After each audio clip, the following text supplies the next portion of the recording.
और प्रेम की 10वीं अवस्था क्या है?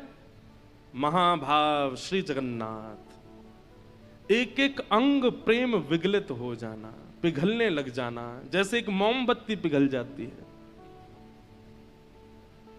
ये प्रेम की 10 अवस्था है।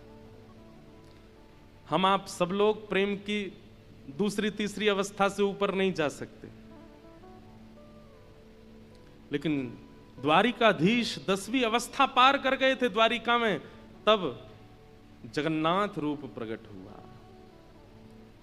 और ये सारी बातें मैं आपको बता रहा हूं, लेकिन इंद्रद्युम्न के स्वप्न में स्वयं जगन्नाथ जी बता रहे हैं, अरे इंद्रद्युम्न,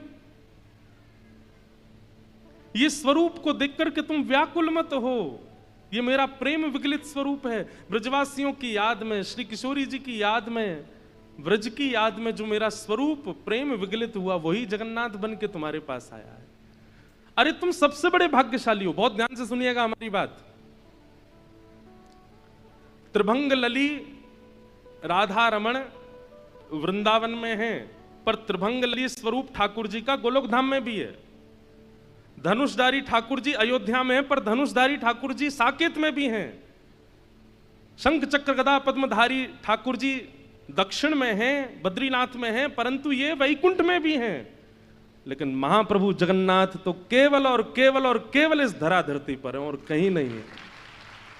ये जगन्नाथ जी का स्वरूप वैकुंठ में नहीं है, ये जगन्नाथ जी का स्वरूप गोलोक में नहीं है, ये जगन्नाथ जी का स्वरूप साकेत में नहीं है, ये केवल लीलाचल धाम में है और कहीं नहीं है। इसलिए लीलाचल धाम की इतनी महिमा है, क्योंकि देवताओं के पास भी त्रिभंग लली स्वरूप तो है, धनुषधारी स्वरूप तो है, शेषशाही स्वरूप तो है, चतुर्भुज स्वरूप तो है, पर जगन्नाथ ये तो केवल हमारे भारत में है, ये वैकुंठ में भी नहीं है। और वो स्वरूप रथ यात्रा करते हैं, रथ पर आकर के निकलते हैं सभा के बीच से।